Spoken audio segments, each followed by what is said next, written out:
Hey folks, welcome back to Active Self-Protection Extra. I am Christopher Bean from Tactical Advantage, and today we are going to work on reaction time. BakerTargets.com is where I get the targets you see me shoot all the time on Active Self-Protection Extra. They ship fast, their prices are great, and they have all kinds of targets, both for competitive shooting, defensive shooting, and fun too. Check them out. So on one of the videos previously posted in this series, I believe it was one of our watchers, Alex Bleen, was asking about, are there ways to improve reaction time in relation to your draw? And the answer is yes. So one simple exercise I decided would be a good idea to talk about today is a simple kind of micro drill to help you reacting to a stimulus, and really it's going to be framed as getting hand on gun. So today we don't even really need a firearm with us. We don't need to be holstered up or anything. All we need is our timer, and what we're going to do from our static at-rest position, we're just going to clear and touch the timer. And that's going to give us a good idea of how long it takes us to react, initiate movement, and actually get our hand to where our gun would be. So what I like to be at is around that 0.3 ballpark, 0.3, 0.4, somewhere in there. Some people are significantly quicker and around the 0.2, 0.25. And where I actually found this drill is from a good friend of mine, Tim Herron, from Tim Herron Shooting. He breaks this micro drill out a lot to help kind of just differentiate, understand kind of how is his reaction, how are different pieces of movement impacting that initial stage of the draw. So with that said, let's actually give it a shot. So right now, we'll just go right here. Here's my timer. It's right about where my gun would be. And all we're going to do is start the timer process and slap the timer. And that'll give us an idea of, from the stimulus, how long did it take us to get to that position. So without any further ado, let's go ahead and get started.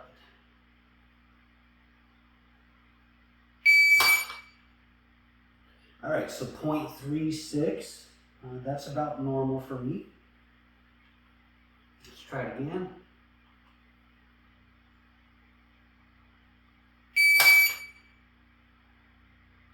.25.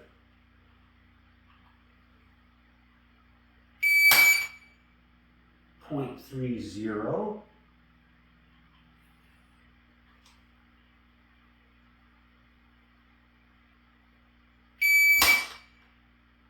0.42. So that actually, what kind of caused that is I know I went out a little bit and then down and in versus just quickly making that happen. So it's telling us things, right?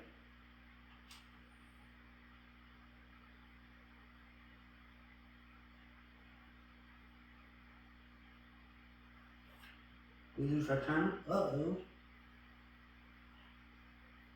Ooh, I'm about out of battery.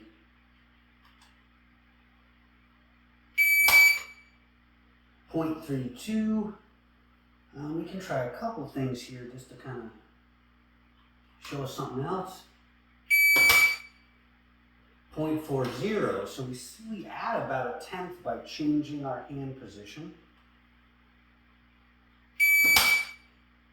0.38. So we're actually closing that gap. 0.40. So about my normal. So let's talk through that a little bit.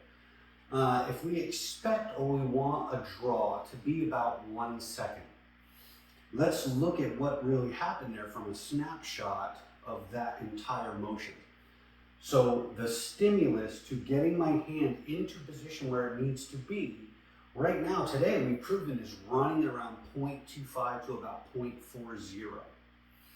So in the context of a larger 1 second draw, or whatever that number really is, but if we kind of frame it as 1 second, almost 1/4 to half of that entire duration is going from here to here.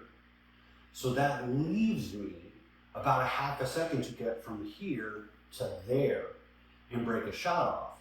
So the quicker we understand and can manipulate the administrative portion from stimulus, the more time we have from here to here. So that's an interesting thing to kind of wrap your head around. If your reaction time from here to here is in that 0.7 ballpark, you can effectively say the other half of the draw is going to be double that, give or take, depending on what you're seeing from your sight picture perspective. So if you're 0.7 from here, you're probably going to be around 1.4, 1.5 once you get to here. So just really quickly before these batteries completely give up on me, I want to try and see if I can quicken that up. Now's a 0.26.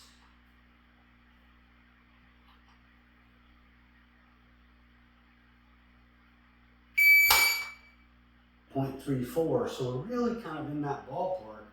I don't think I have the raw speed to kind of break that down into the teens. It just doesn't work that well for me, and that's okay. But that gives you an idea of really, can you work on reaction time? The answer is yes. The normal beat duration on a timer is around 0.3-ish, 0.3, 0.4, somewhere in that ballpark. If you can get that movement initiated and actually make contact with the timer before that initial beat stops, you're in pretty good shape. You have some room to kind of work on the rest of the draw within that window of time that we've already previously discussed. So give this one a try. It's not hard. You don't need to strap on the gun. You can do it anytime.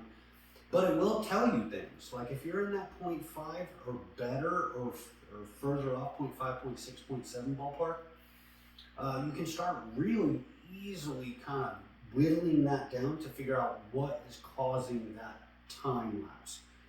What's causing that? Is it hand position? Is it just slow reaction? You can work on that. Pretty easy. Couple minutes a day, super simple drill. I do want to recognize and thank Tim Herron again. We talked through this. He gave me permission to kind of bring this to you guys. And I appreciate it greatly. I think it's a super solid drill. And it definitely helps. It's a useful tool. So with that said, keep up the good work, guys. See you next time.